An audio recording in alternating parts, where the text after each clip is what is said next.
저명한 의뢰인. 이젠 괜찮을 것 같아. 지난 몇 년 동안 그 사건을 글로 쓰게 해달라고 10번이나 부탁한 끝에 홈즈가 말했다. 마침내 나는 내 친구의 이력에서 최고로 꼽히는 순간을 기록해도 된다는 허락을 받은 것이다.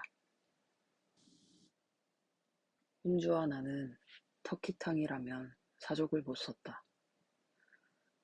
홈즈가 말수가 많아지고 다른 어디에서보다 인간적인 매력을 풍기는 것은 쾌적하고 나른한 터키탕의 건조한 방에서 담배를 피울 때였다. 노썸버랜드 애비뉴에 있는 터키탕 건물 2층의 외진 구석에는 침상 2개가 나란히 놓여 있었다. 이야기는 우리가 그 침상에 누워있던 1902년 9월 3일에 시작된다.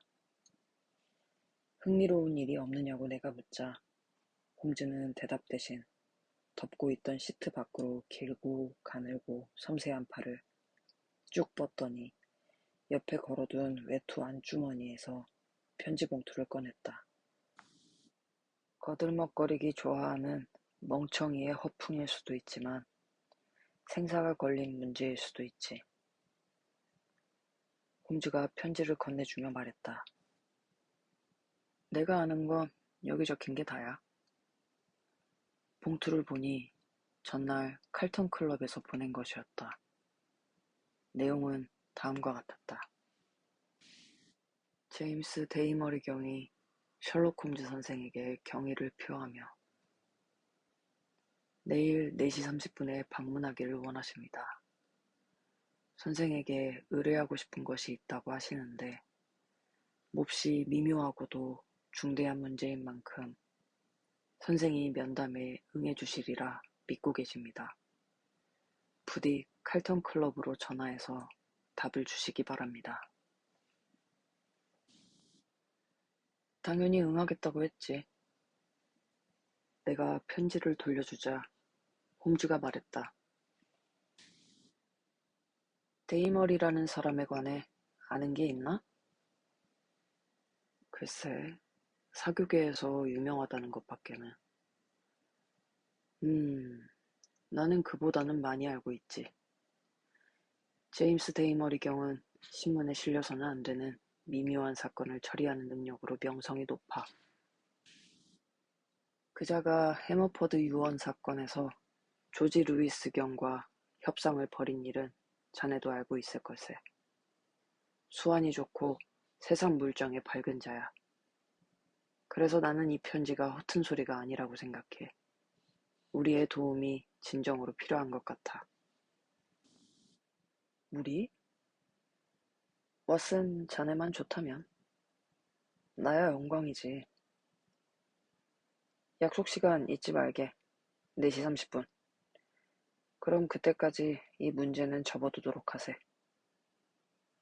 당시 퀸앤 스트리트에서 살고 있던 나는 약속 시간보다 일찍 베이커 스트리트에 갔다. 정확히 30분이 되자 대령 제임스 데이머리 경이 도착했다. 굳이 대령의 됨됨이를 설명할 필요는 없을 것이다. 화통하고 시원시원하고 솔직한 성격에 넓적하고 깔끔하게 면도된 얼굴. 무엇보다 밝고 부드러운 목소리를 지니고 있다는 것은 누구나 아는 사실이었다. 아일랜드계 특유의 잿빛 눈동자에는 진솔한 성격이 드러났고 풍부한 미소가 맴도는 입가에는 유쾌한 기질이 엿보였다. 반짝거리는 중산모와 짙은 색의 프로코트, 검은색 세틴 넥타이에 꽂은 진주핀과 윤기나는 구두 위에 라벤더색 각방까지. 패션 감각으로 유명한 인물답게 옷차림에 세심하게 신경 썼다는 것을 알 수 있었다.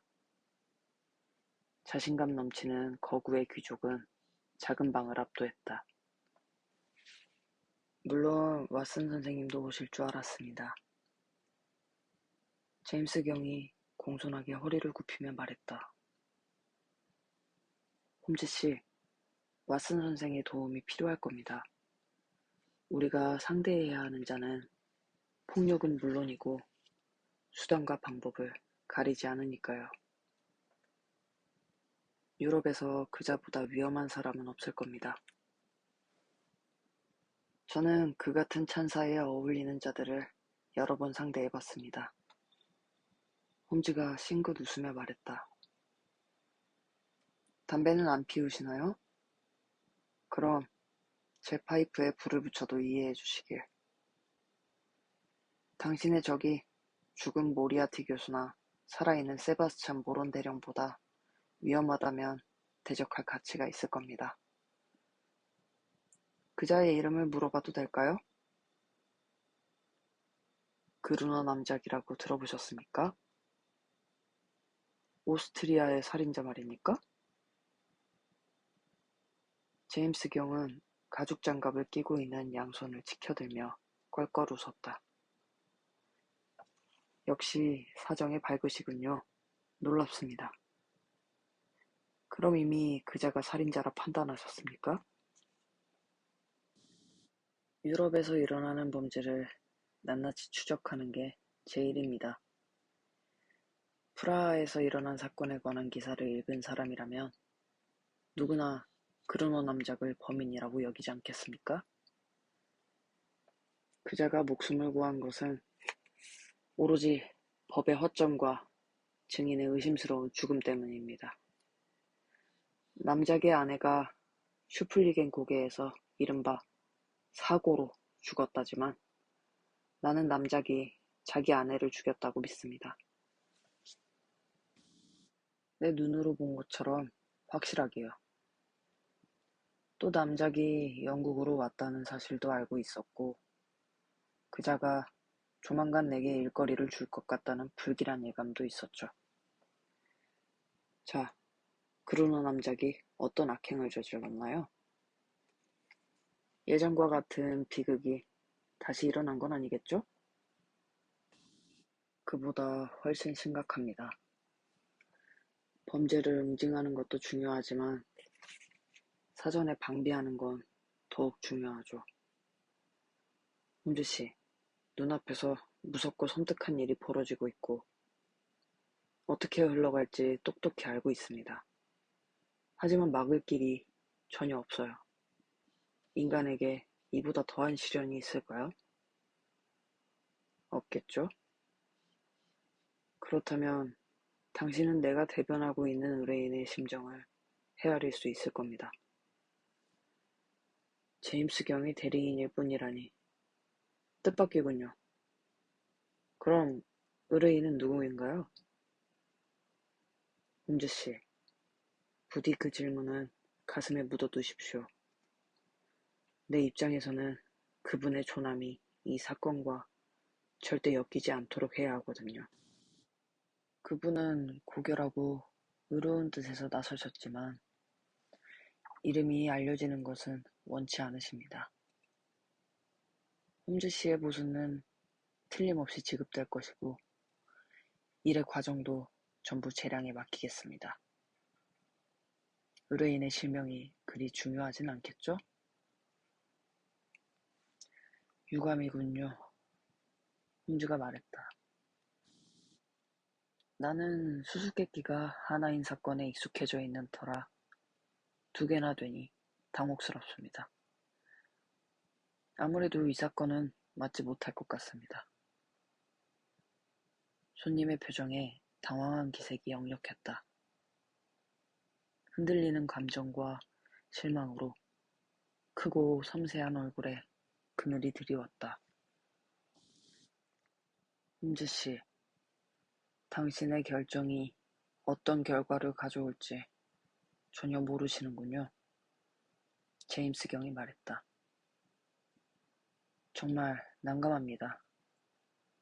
내가 알고 있는 사실들을 당신에게 알려드린다면 자랑스럽게 사건을 맡으실 텐데. 하지만 의뢰인의 이름을 밝히지 않는다는 약속이 내 발목을 붙잡고 있군요. 그럼 이름을 제외한 나머지 얘기만이라도 들어보시겠습니까? 그러죠. 내가 사건을 맡지 않을 거라는 점만 유념하신다면. 알겠습니다. 먼저 드머빌 장군에 대해서는 당연히 들어보셨겠죠? 그 유명한 카이버의 드머빌 말인가요? 네, 들어봤습니다. 장군에겐 바이올렛 드머빌이라는 딸이 있습니다. 젊고 부유하고 아름답고 다재다능하고 모든 면에서 놀라운 여성이죠. 바로 이 사랑스럽고 순결한 드머빌 장군의 딸이 우리가 악마의 소나기에서 구해야 할 사람입니다. 남작이 드머빌 양을 잡아두기라도 했나요? 여자를 구속하는 가장 강력한 무기는 바로 사랑입니다.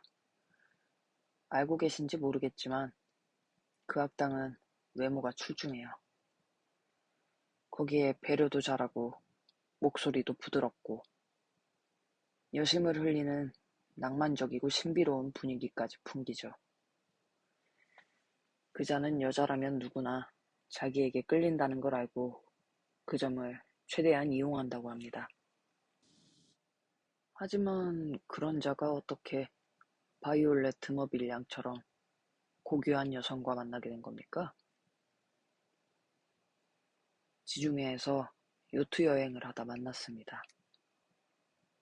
선별된 승객들이었는데 각자 배싹을 냈습니다. 주최 측이 남작의 정체를 알았을 때는 너무 늦은 뒤였죠. 그 악한은 드머빌 양에게 접근해서 타고난 능력으로 마음을 송두리째 빼앗았어요. 아가씨가 남작을 사랑한다는 말로는 부족할 정도입니다. 아가씨는 남작에게 홀딱 빠진 채 온통 그 작자 생각만 하고 지냅니다. 세상에서 오직 남작만이 보인다고 할 정도죠. 남작을 비난하는 말은 한마디도 들으려 하지 않아요. 아가씨의 광기 어린 사랑을 치료하려고 갖은 수단을 다 동원했지만 소용없었습니다. 결국 다음 달에 결혼식을 올리기로 했어요. 성년인데다 의지도 워낙 강해서 막을 방법이 전혀 없습니다. 드머빌 양이 오스트리아에서 일어난 사건을 알고 있습니까? 그 교활한 악당은 세상에 알려진 자신의 불미스러운 과거를 몽땅 털어놓았지만 자신을 무고한 순교자인 양 포장했습니다. 아가씨는 남작의 말을 고지고대로 믿어버리고는 다른 사람들의 말은 귓등으로 흘려버린답니다. 맙소사. 그런데 제임스 경께서 무심코 의뢰인의 이름을 밝히고 말았군요. 드머빌 장군이죠? 우리의 손님은 의자에 앉은 채 몸둘 바를 몰라 했다.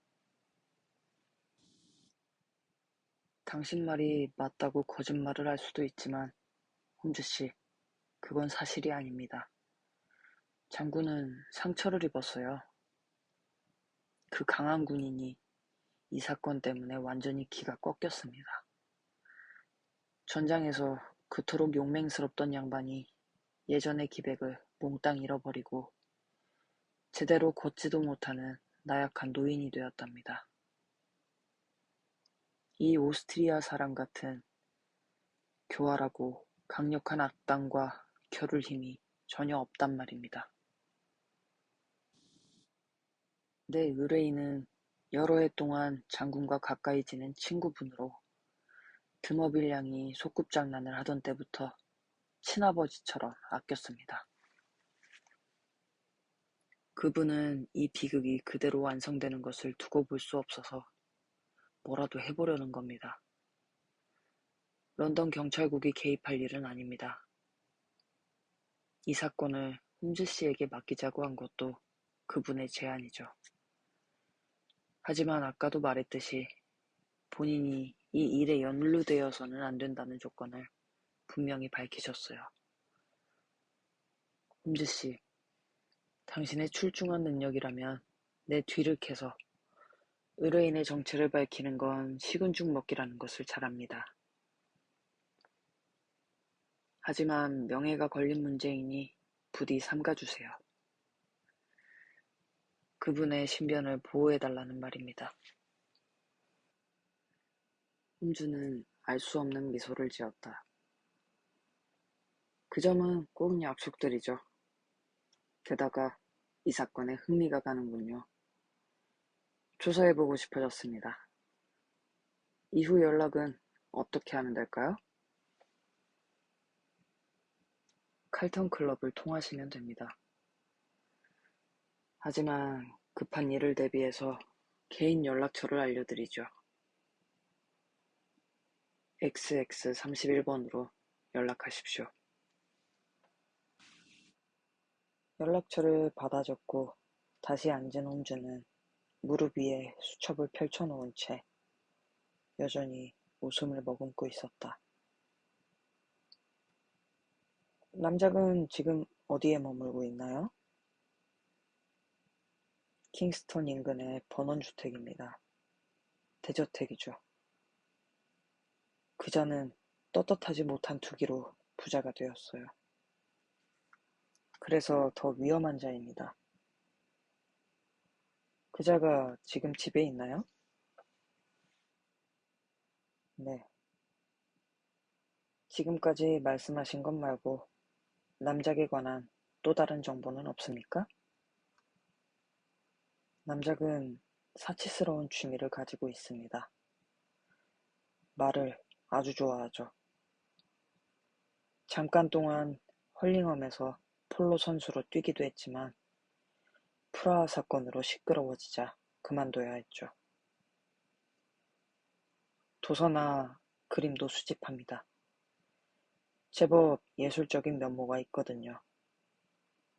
제가 알기로 중국 도자기에 일가견이 있다고 인정을 받아서 그 주제로 글을 쓰기도 했습니다. 정신세계가 복잡한 인간이군요. 홈즈가 말했다. 거물급 범죄자들의 공통점이죠. 나의 옛 친구인 찰리 피스는 바이올린 연주의 거장이었어요. 웨인라이트도 대단한 예술가였고 그 밖에 수많은 사람들이 있습니다. 그럼 제임스 경? 내가 사건을 맡기로 했다고 당신 의뢰인에게 전해주세요. 더는 말할 수가 없군요. 나도 나름대로 정보원이 있으니 조만간 사건을 해결할 방법을 찾을 수 있을 겁니다.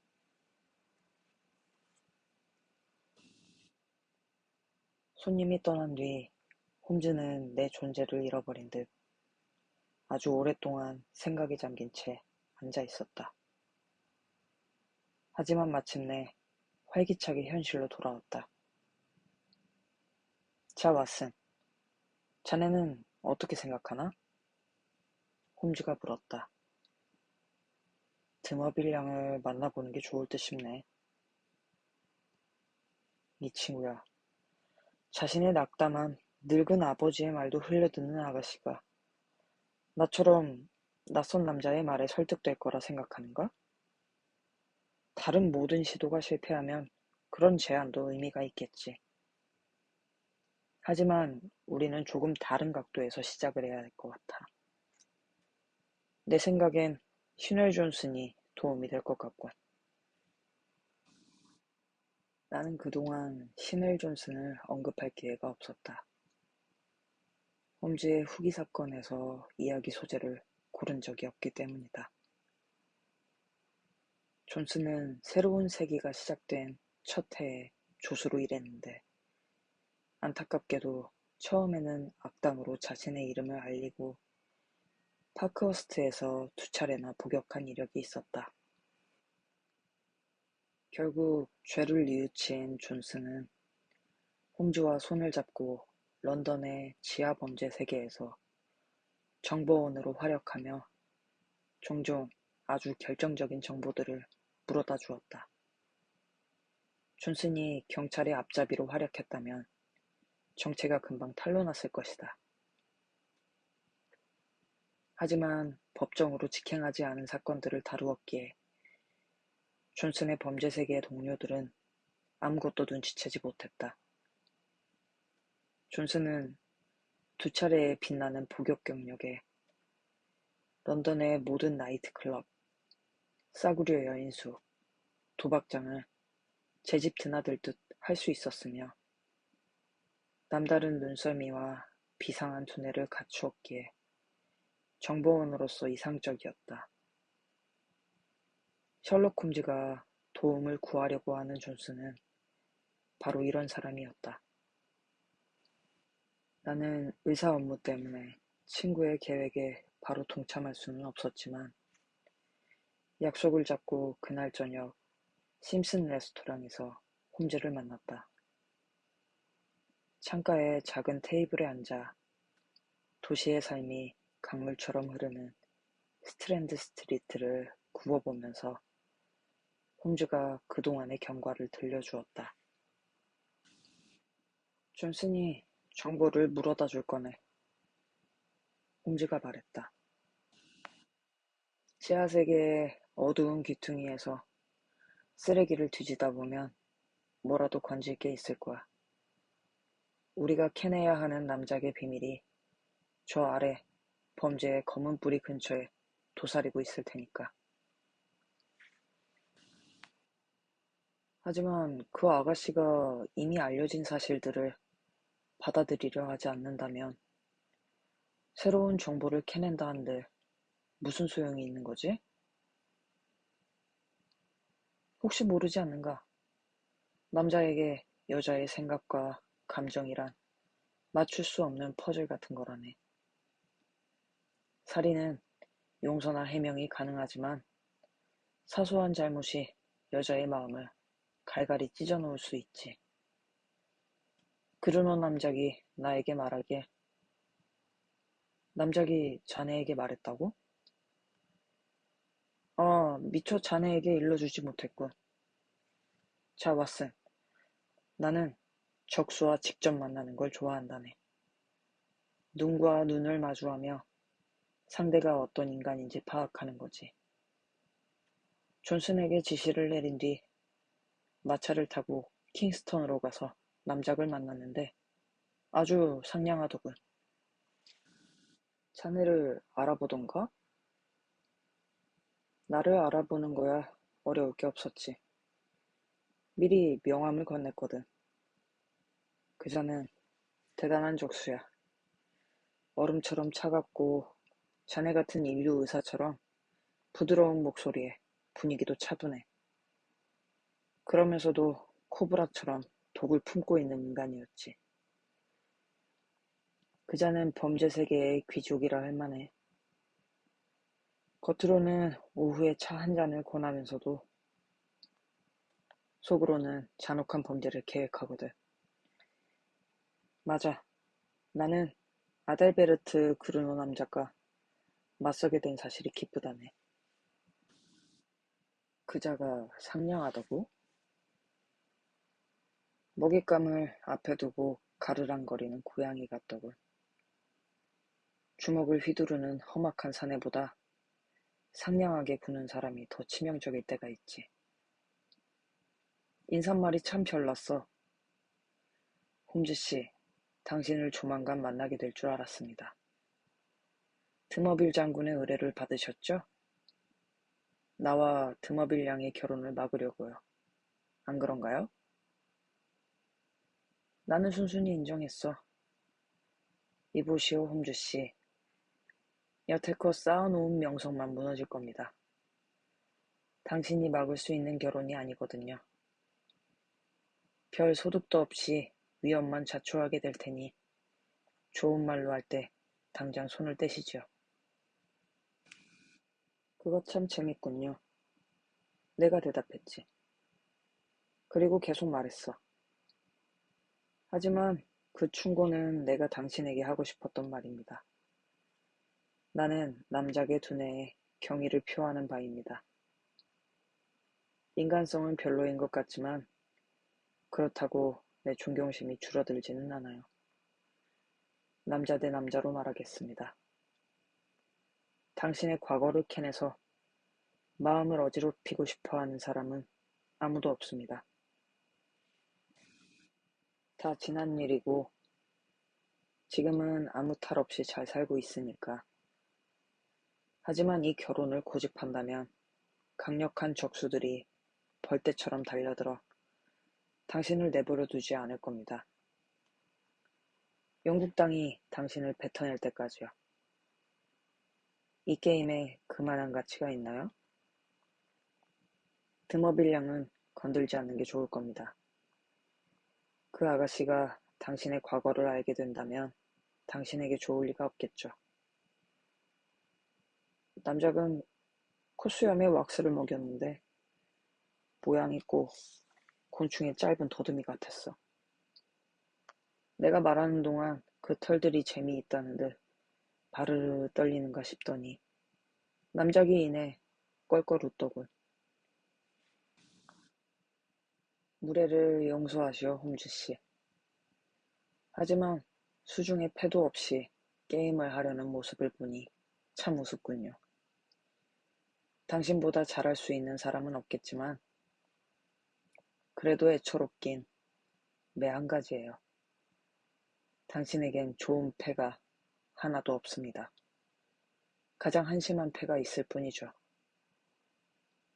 그렇게 생각하십니까? 내가 물었어.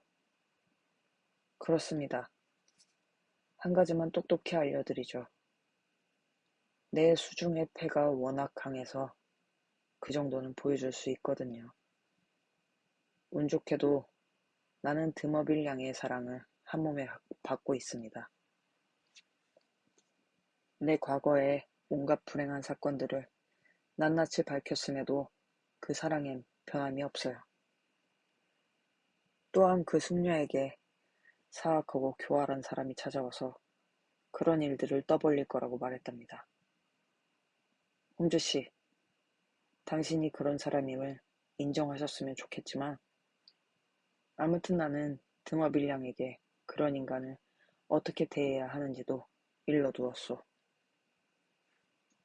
후 최면암시라는 말을 들어보았소? 그 효과를 알게 될 겁니다. 나 같은 인격자는 저속한 술수나 허튼 짓을 하지 않고도 최면을 걸 수 있죠. 따라서 드머빌 양은 홈즈 씨를 맞을 준비가 되어 있고 물론 당신을 만나줄 겁니다. 아버지 말을 잘 듣는 효녀거든요. 딱 한 가지 사소한 문제만 제외하고 말이오. 그러니 왓슨, 내가 무슨 말을 더 할 수 있었겠나. 나는 최대한 냉정하고 품위 있게 작별을 구했지. 그런데 내가 출입문 손잡이를 잡는 순간 그자가 나를 불러세웠어. 그런데 홈즈 씨, 혹시 르 브랭이라는 프랑스 탐정을 아시나요? 네, 압니다. 그 사람이 무슨 일을 당했는지도 아시는지요? 몽마르트에서 깡패에게 두들겨 맞고 불구가 되었다더군요. 맞아요, 홈즈 씨. 흥미로운 우연이지만 딱 일주일 전에 그자가 내 뒷조사를 하고 다녔거든요. 그러지 마세요, 홈즈 씨. 행운과는 거리가 먼 짓입니다. 여러 사람이 깨달았죠. 마지막으로 하고픈 말은 당신은 당신의 길을 가되 내 발목을 붙잡지는 말라는 겁니다. 안녕히 가쇼. 여기까지야, 왓슨. 일이 여기까지 진행된 상태야. 위험한 친구로군. 아주 위험하지. 나는 대놓고 떠드는 사람은 무시하지만 그자는 자신이 한 말보다 더 많은 속뜻을 감추고 있어. 이 일에 정말 끼어들 건가? 남작이 그 아가씨와 결혼하는 게 그토록 중요한 문제야? 그자가 전처를 죽였음이 분명하다는 걸 감안하면 무척 중요한 문제지. 게다가 그 의뢰인도 있어. 아니지. 그 점에 대해서는 논할 필요가 있어. 커피 다 마셨으면 어서 집으로 가세. 유쾌한 존슨이 우리에게 정보를 줄 테니까. 집에 도착하니 존슨이 와 있었다. 몸집이 크고 험상궂고 얼굴이 붉은 괴혈병 환자인 존슨은 생기 어린 까만 눈동자만 아니면 약삭 빠른 티가 나지 않았다. 존슨이 자신의 기이한 왕국으로 잠수해서 건져오기라도 한 것인지 그 옆에는 젊은 여자 하나가 긴 의자에 앉아 있었다. 그 여자는 늘씬하고 후끈한 몸매에 해숙하고 열에 뜬 얼굴을 하고 있었지만 한 생병이 남긴 듯한 흉터에서 죄악과 슬픔에 찌든 채 모진 세월을 살아온 기색이 역력했다. 이쪽은 키티 윈터 양입니다. 시넬 존슨이 통통한 손으로 여자를 가리키며 말했다. 이 아가씨가 모르는 건 그러니까 아가씨한테 직접 듣기로 하죠. 홈즈씨, 전가를 받고 1시간 만에 이 아가씨를 찾아냈습니다.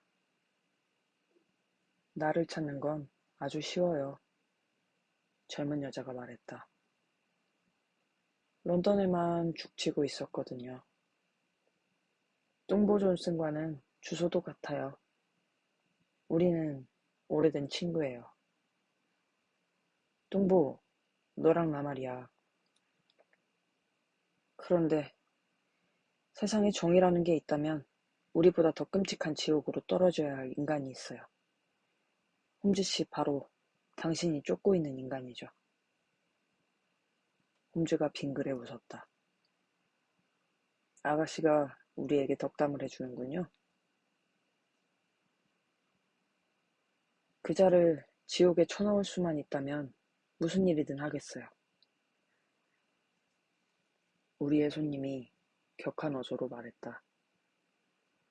그 여자의 희고 결연한 얼굴과 이글거리는 눈빛에는 깊은 증오가 담겨 있었다. 남자는 결코 품을 수 없고 여자에게서도 좀처럼 볼 수 없는 맹렬한 증오였다. 내 과거는 조사할 필요도 없어요. 그런 건 중요하지 않으니까요. 하지만 나를 이 모양으로 만든 인간이 바로 아델베르트 그루너예요.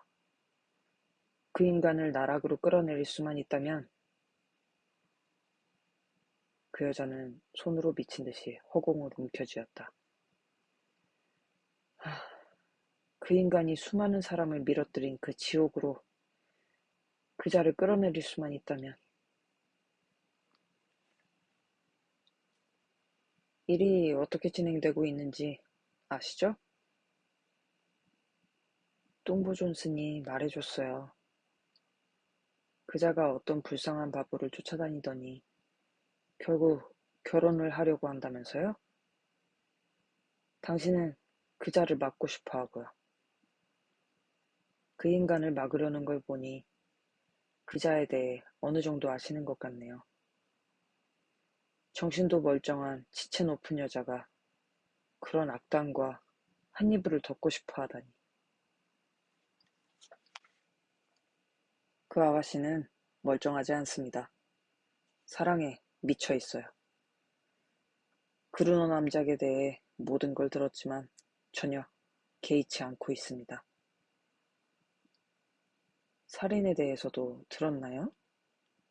네. 맙소사. 정말 간이 큰 여자군요. 모든 게 근거 없는 비방인 줄 알고 있어요. 그 여자의 흐려진 눈앞에 증거를 들이댈 순 없나요? 그럴 수 있도록 아가씨가 도와주겠어? 내가 증거잖아요. 내가 그 여자 앞에 서서 그 악당이 나를 어떻게 이용했는지 말하면 그렇게 해주겠어요? 내가요? 못할 것 없죠? 시도할 가치는 있는 것 같습니다. 하지만 그자는 자신의 죄를 대부분 털어놓았고 용서를 받았어요. 그러니 아마 그 문제를 다시 거론하려고 하지 않을 겁니다. 전부 털어놓았을 리가 없어요. 윈터 양이 말했다. 세상을 떠들썩하게 한 사건 말고도 한두 건의 살인에 대해 얼핏 들은 적이 있어요. 그자는 차분한 말투로 어떤 사람에 대해 말하다가 흔들림 없는 눈빛으로 나를 바라보더니 이렇게 말했어요.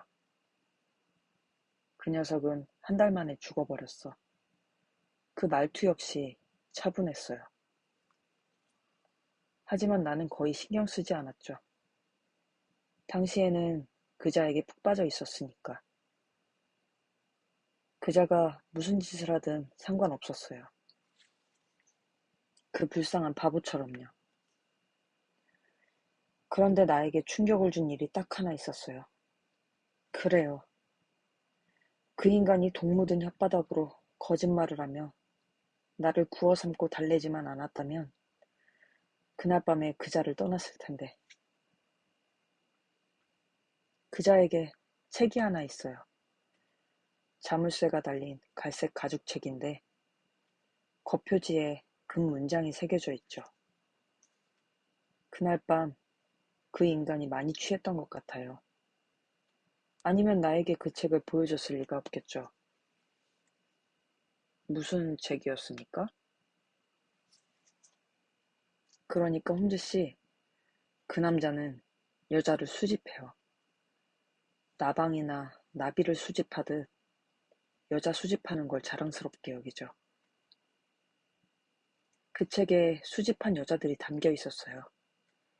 사진, 이름, 세세한 신상 정보 등 별의별 기록들이 다 들어 있었답니다.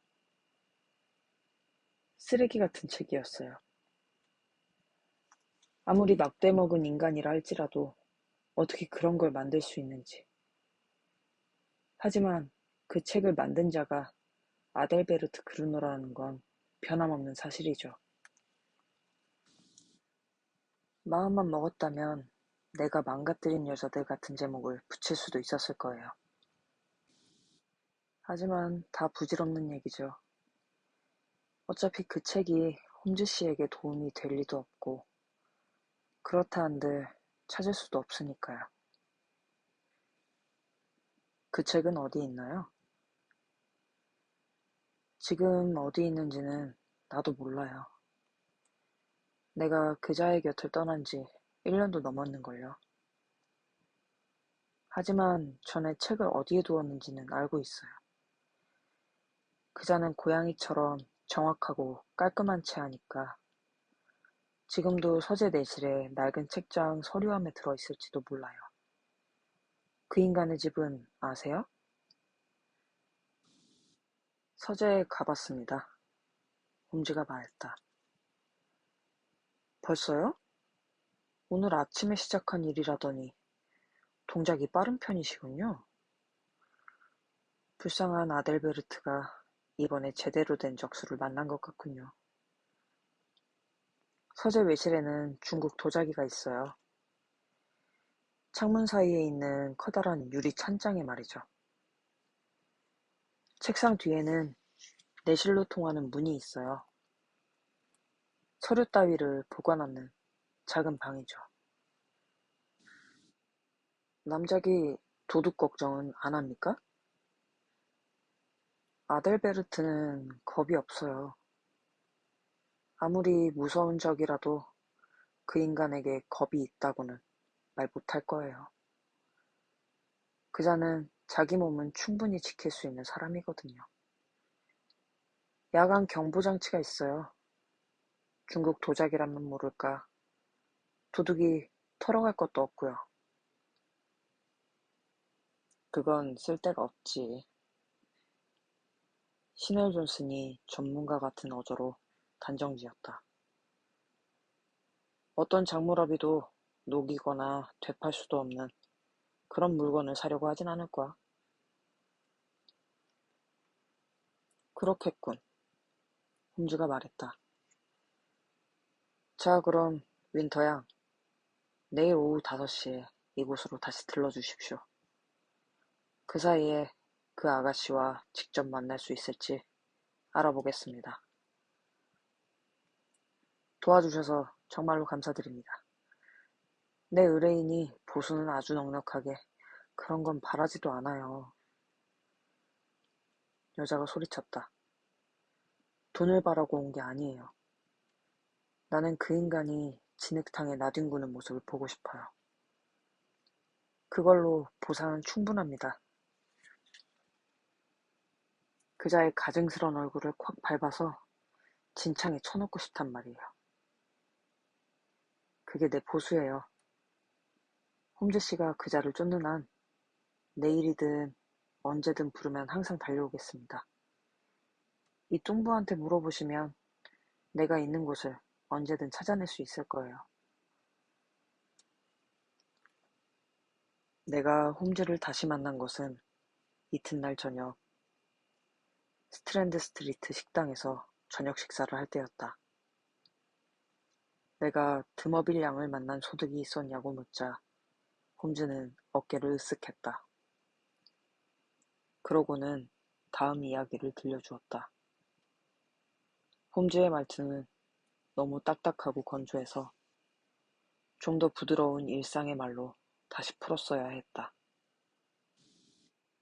약속을 잡는 건 어렵지 않았어.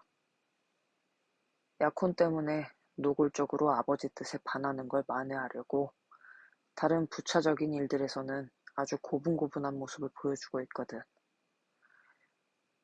장군이 전화로 준비를 마쳤다고 전해줬고 예정대로 증오에 불타는 윈터 양이 나타났지. 우리는 마차를 탔고 5시 반에 노병이 사는 버클리 광장 104번지에서 내렸어. 교회 건물이 초라해 보일 정도로 장엄한 잿빛 성체였지. 하인이 나와 우리를 노란색 커튼이 드리워진 커다란 거실로 안내했는데 참하고 창백하며 말수가 적어 보이는 드머빌 양이 우리를 기다리고 있더군. 마치 산 꼭대기에 쌓인 눈처럼 고고하고 차가워 보였어. 그 숙녀에 관해 어떻게 설명해야 할지 모르겠군. 우리 일이 끝나기 전에 아마 자네도 그 아가씨를 만날 기회가 생기겠지. 그러면 자네의 탁월한 글재주로 한번 묘사해보게. 그 여자는 아름답다네. 하지만 이 세상이 아닌 높은 곳만을 우러러보는 성녀에게서나 볼 수 있는 천상의 아름다움이었지. 중세 거장들의 그림에서 그런 얼굴을 본 적이 있네. 어떤 짐승 같은 인간이 그런 천상의 존재에게 날카로운 발톱을 들이댈 수 있는지 상상이 안 갔어. 하지만 상극은 서로 통한다는 걸 자네도 알고 있겠지? 영적인 존재와 동물, 동굴인간과 천사는 서로 통하는 거지. 이보다 최악의 경우는 자네도 본 적이 없을 거야. 숙녀는 물론 우리가 찾고 온 이유를 알고 있었어. 그 악당이 지체 없이 숙녀의 마음속에 우리에 대한 나쁜 인식을 심어 놓았더군. 윈터 양의 등장에 다소 놀란 듯했지만 한센병에 걸린 탁발수사를 맞이하는 수녀원 원장처럼 우리를 보더니 의자에 앉으라고 손짓을 했지.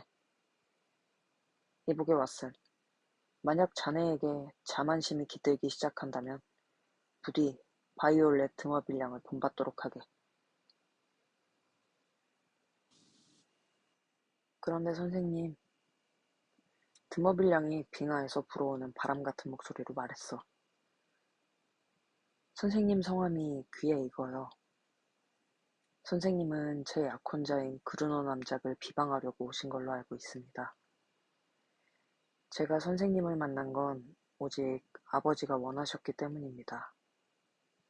미리 말씀드리지만 선생님이 어떤 말씀을 하시든 제 마음은 조금도 흔들리지 않을 거예요.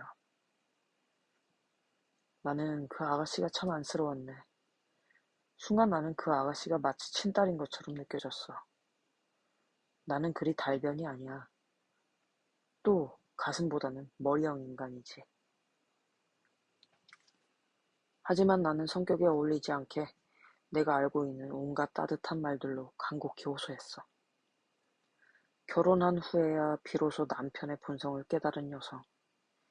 피 묻은 손과 호색한 입술에 몸을 허락해야 하는 여성의 끔찍한 처지를 생생하게 들려줬지. 그런 여성이 감내해야 할 그 모든 수치, 두려움, 분노, 무력감을 남김없이 얘기해줬어. 내가 그렇게 열변을 토했는데도 숙녀의 상아빛 볼은 조금도 상기되지 않았고 멍한 두 눈에는 한치의 흔들림도 보이지 않았네. 나는 그 악당이 후 최면 암시 효과에 대해 한 말이 떠올랐지. 누가 봐도 그 숙녀는 꿈속에서 구름 위를 걷고 있는 듯 몽롱해 보였어. 하지만 대답만큼은 똑부러지게 하더군. 지금까지 인내심을 갖고 들었습니다, 홈즈 씨. 선생님의 말이 마음에 미친 영향은 예상한 대로입니다. 제 약혼자 아델베르트가 폭풍 같은 인생을 살아오면서 스디슨 증오와 부당한 비방을 샀다는 것을 다시 한번 확인하게 되는군요. 홈즈 씨보다 앞서서 그이의 이름을 욕되게 한 사람들이 많았습니다. 선생님으로서는 선의해서 한 일이겠지만 어차피 돈 받고 일하는 대리인일 뿐이죠. 지금은 아델베르트 남작을 모함하고 계시지만 반대로 남작을 위해 일하게 될 수도 있으니까요. 하지만 경우야 어떻든 나와 그이가 서로 사랑하고 있다는 걸 알아주시길 바랍니다. 그리고 나에게 세상 사람들의 의견은 창밖에서 짹짹거리는 새소리밖에 들리지 않는다는 것도요. 그이의 고결한 성품이 잠시라도 추락한다면 다시 진실하고 고귀한 수준으로 끌어올리기 위해 특별히 신이 저를 보냈는지도 모르죠. 그런데 이 대목에서 드머빌 양의 시선이 윈터 양에게로 옮겨졌지. 이 젊은 아가씨는 누구시죠? 내가 막 대답하려는 찰나 윈터 양이 돌풍처럼 끼어들었어. 그 불같은 얼굴과 얼음처럼 차가운 얼굴의 만남을 자네가 보았다면 좋았을 텐데. 참으로 극명한 대조였다네. 나로 말하면 윈터 양은 의자에서 벌떡 일어서며 외쳤어. 맹렬한 감정 때문인지 입이 잔뜩 일그러져 있었지. 그루너 남작의 헤어진 애인입니다. 그 인간이 꼬이고 이용하고 망가뜨려서 쓰레기장으로 던져버린 수백 명의 여자들 중 하나죠. 아가씨도 곧 그 중 하나가 될 겁니다. 당신이 던져질 쓰레기장은 무덤이 되겠군요. 아마 그게 제일 나을 거예요. 이 바보 같은 아가씨. 그 인간과 결혼하는 건 저승사자를 불러들이는 거나 마찬가지라고요. 머리를 때리든 목을 부러뜨리든 아무튼 당신은 죽고 말 거예요. 당신을 생각해서 하는 말이 아니에요. 아가씨가 죽건 말건 나는 상관없어요. 내가 이러는 건 그 인간을 증오하기 때문입니다. 그 인간을 물어뜯고 내가 당한 만큼 그대로 돌려주고 싶은 마음뿐이에요. 하지만 피차 일반이니까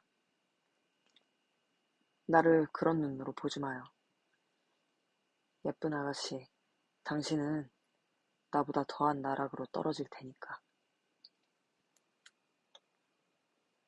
그런 문제는 얘기하고 싶지 않군요. 드머빌 양이 차갑게 말했어.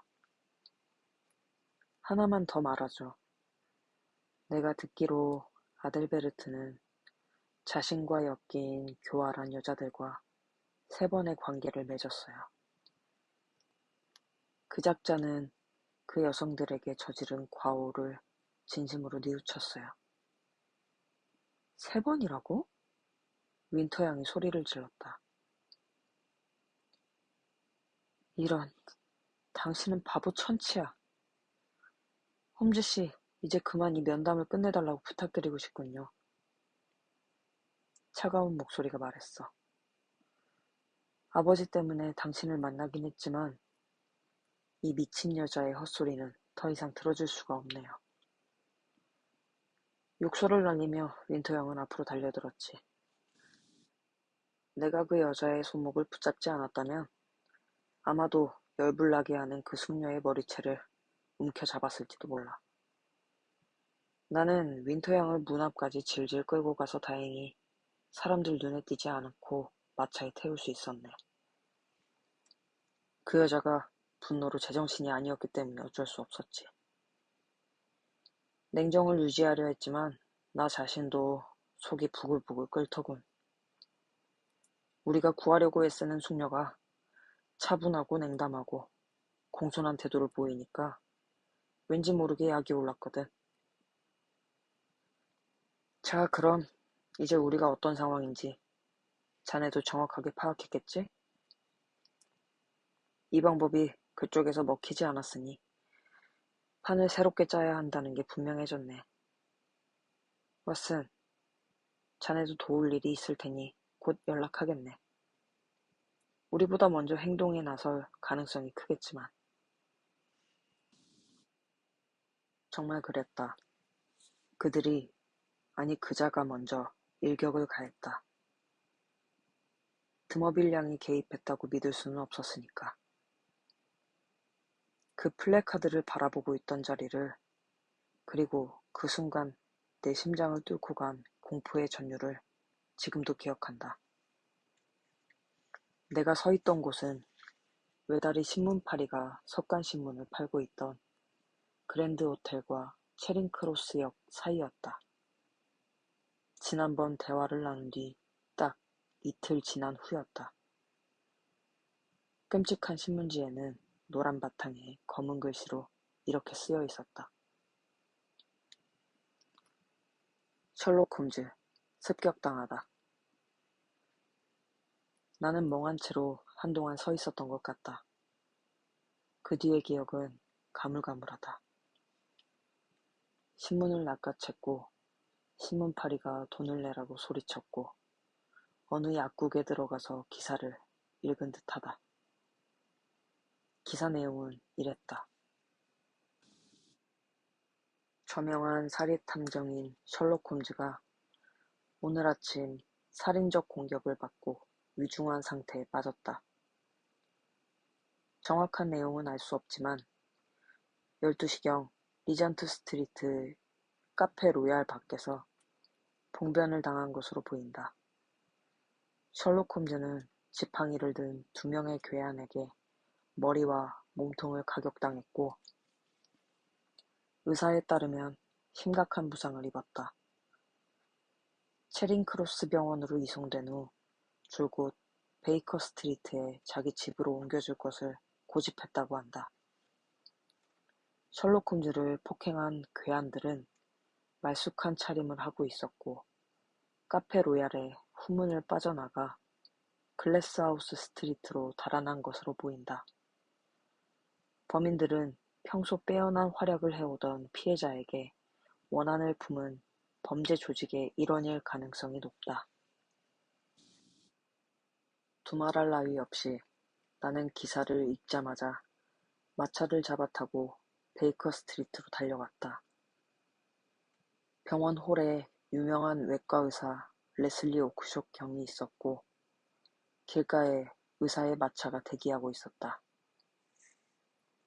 당장 위험하지는 않을 겁니다. 머리가 2군데 찢어졌고 몇 군데 심한 멍이 있습니다. 여러 바늘을 꿰매야 했죠. 모르핀을 투여했고 한동안 안정을 취해야 합니다만 몇 분 정도의 면담은 허락해드리겠습니다. 의사의 허락을 받고 나는 어두운 병실로 들어갔다. 환자는 멀쩡하게 깨어 있었고 쉰 목소리로 나직하게 내 이름을 부르는 소리가 들렸다. 창문의 블라인드가 4분의 3 정도 드리워져 있었지만 햇빛이 비스듬히 들어와 환자의 붕대 감은 머리를 비추고 있었다. 하얀 아마포 압박 붕대로 스며나온 핏자국이 보였다. 나는 내 친구의 곁에 앉아 고개를 푹 숙였다. 괜찮아, 왓슨. 그렇게 겁먹은 표정 짓지 말게. 홈즈가 아주 가느다란 목소리로 중얼거렸다. 눈에 보이는 것만큼 심하지는 않아. 그렇다니 다행이군. 자네도 알다시피 내가 목검을 좀 휘두를 줄 알잖아.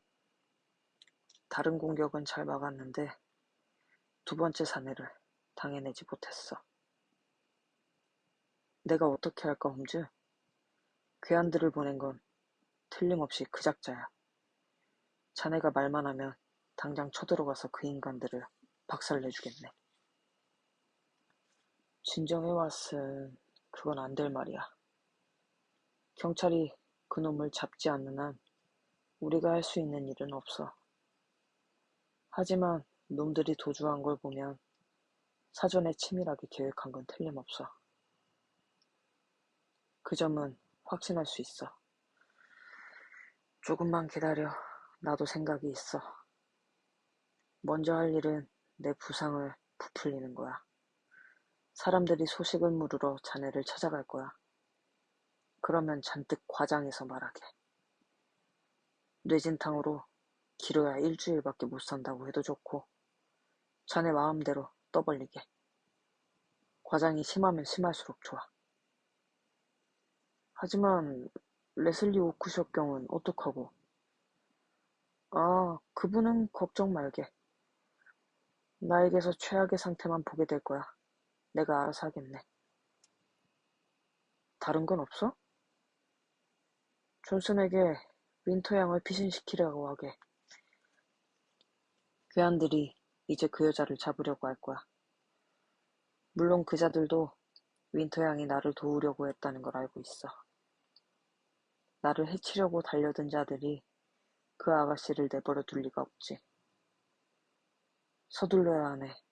오늘 밤 안으로 해야 해. 그럼 가볼게. 또 다른 건?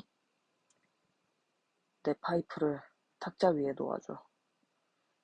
입담배는 슬리퍼 속에 넣고 아침마다 둘러줘. 함께 계획을 짜야 하니까. 그날 저녁 나는 시넬 존슨에게 윈터 양을 한적한 교회로 보내 위험이 사라질 때까지 숨어 지내게 하라고 일러주었다. 엿새 동안 세상 사람들은 홈즈가 죽음의 문턱에 이른 줄로만 알았다. 의사는 아주 심각하다는 소견을 발표했고 신문에는 불길한 기사가 실렸다. 나는 홈즈를 자주 방문했기 때문에 상태가 그렇게 나쁘지 않다는 사실을 알고 있었다. 강인한 체질과 단호한 의지 덕분에 홈즈는 놀라운 힘을 발휘하고 있었다. 어찌나 빠르게 회복되고 있던지 가끔은 믿기 힘들 만큼 빠른 회복 속도 때문에 나까지 속고 있는 것은 아닌가 의심이 들 정도였다.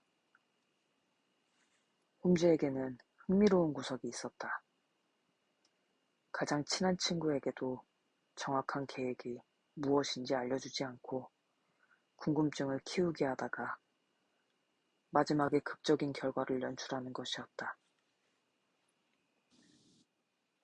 홈즈는 혼자 꾸민 계획만이 안전하다는 격언을 철저히 지켰다. 나는 그 누구보다 홈즈와 가까웠지만 우리 둘 사이의 간격을 항상 느끼고 있었다. 석간신문에는 홈즈가 단독에 걸렸다는 기사가 실렸다. 아프거나 말거나 나는 같은 날 석간신문들을 홈즈에게 보여줘야 했다. 금요일에 리버풀에서 출항하는 커나드 해운사의 루리타니아호 승객들 중에 아델베르트 브루너 남작이 포함돼 있다는 기사가 났기 때문이다. 남작이 드머빌 장군의 외동딸과의 결혼식을 앞두고 중요한 재정 문제를 처리하기 위해 미국으로 간다는 내용이었다. 홈즈는 냉정하고 골똘한 표정으로 기사 내용에 귀를 기울였는데 충격을 받은 기색이 역력했다. 금요일이라니? 홈즈가 소리쳤다. 불과 사흘밖에 안 남았어. 그 악당이 위험에서 벗어나려는 거야. 하지만 그럴 순 없지. 맹세코 그렇게는 안 돼. 왓슨, 나를 위해 자네가 할 일이 있네. 홈즈, 난 늘 준비가 돼 있어. 좋아. 그럼 앞으로 24시간 동안 중국 도자기에 관해 집중적으로 공부하게. 홈즈는 더 이상 아무것도 설명해주지 않았고 나도 아무것도 묻지 않았다. 오랜 경험을 통해 나는 홈즈가 시키는 대로 하는 게 현명하다는 사실을 배웠다. 하지만 홈즈의 집을 나와 베이커 스트리트를 따라 걷는 동안 그런 이상한 지시를 어떻게 따라야 할지 궁리하고 있었다. 생각 끝에 나는 세인트 제임스 광장에 있는 런던 도서관으로 마차를 타고 가서 사서인 내 친구 로맥스에게 자초지종을 털어놓았고 책을 하나를 안고 집으로 향했다. 전문가 증인을 신문하기 위해 월요일에 벼락치기로 사건을 공부한 변호사는 주말이 되기도 전에 그 내용들을 까맣게 잊어버린다는 말이 있다. 나는 도자기의 권위자인 양 행세하고 싶은 생각은 없었다. 하지만 그날 저녁부터 이튿날 아침까지 거의 쉬지도 않고 도자기에 관한 지식을 빨아들이고 관련 용어도 달달 외웠다.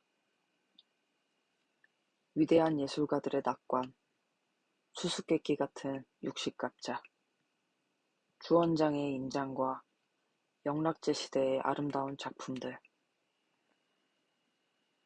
당인의 글씨, 송나라와 원나라 시대의 빛나는 작품들에 대해 배웠다. 나는 이 방대한 지식을 머릿속에 채워넣고 다음날 홈즈를 찾아갔다. 신문기사만 접하는 사람들은 상상도 못할 일이지만 홈즈는 침대가 아닌 가장 좋아하는 안락의자에 앉은 채 붕대 감은 머리를 손으로 받치고 있었다. 이봐 홈즈, 신문에 따르면 자네는 지금 죽어가고 있어. 그게 바로 내가 심어주려는 인상이야. 홈즈가 말했다. 자, 공부는 열심히 했어? 열심히 하기는 했네. 잘했군. 그럼 도자기에 관해 지적인 대화를 나눌 수 있겠나? 가능할 것 같아. 그럼 벽난로 위에 있는 작은 상자를 좀 건네주게. 홈즈는 상자 뚜껑을 열어서 동양의 고운 비단 보자기로 감싼 작은 물건을 건넸다. 보자기를 벗기자 아름답게 그지없는 진청색의 작고 섬세한 받침잔이 자태를 드러냈다. 살살 다루게 왓슨. 이건 명나라 때 만들어진 진품 박태작이야. 크리스티 경매에 이보다 정교한 예술작품은 나온 적이 없었네. 이 받침잔에 찻잔까지 한 벌로 갖추면 그 가치가 한나라 왕의 몸값에 이를 정도네. 사실 베이징의 황궁에나 있겠지만 어쨌든 골동품 전문가가 이걸 보면 흥분을 감추지 못할 걸세. 내가 그걸 가지고 뭘 해야 하지? 홈즈는 내게 힐 바턴 박사, 하프문 스트리트 369번지라고 적힌 명함을 한 장 건네주었다. 그게 오늘 밤 자네 이름이야. 그루너 남작을 찾아가게. 내가 그자의 생활 습관을 좀 알고 있는데 8시 반이면 한가할 거야. 자네의 방문을 알리는 편지를 미리 보내서 중국 명나라 시대에 진귀한 도자기 안보를 소장하고 있는데 그 견본을 보여주겠다고 하면 돼. 의사라고 소개하는 게 좋을 거야. 이중으로 연기할 필요가 없어지니까. 자네는 골동품 수집가인데 어쩌다 이 도자기를 얻은 거야. 그러다 그르노 남작이 그 분야에 관심이 많다는 걸 듣고 적당한 가격에 팔고 싶다고 하는 거지. 얼마에? 좋은 질문이군. 자기 물건의 가치를 모른다면 크게 낭패를 당하기 쉽지. 이 받침자는 제임스 경이 가져다 주었는데 그 사람의 의뢰인이 수집한 물건으로 알고 있네. 세상에 둘도 없는 진귀한 보물이라고 해도 지나치지 않을 걸세. 전문가의 감정을 받아보는 게 좋겠다고 말하면 되겠군. 훌륭해. 자네 오늘 기지가 번뜩이는군. 크리스티나 소더비 경매 얘기를 슬쩍 꺼내봐. 잘만 하면 자네 입으로 가격을 말하지 않아도 될 거야. 하지만 그자가 만나주지 않는다면? 그렇지 않을 거야. 남작은 못 말리는 수집광이거든. 특히나 도자기라면 거의 전문가 수준이지. 왓슨, 여기 앉아서 내가 불러주는 대로 편지를 쓰게. 답장은 필요 없어. 방문하겠다고 하면서 이유만 밝히면 돼.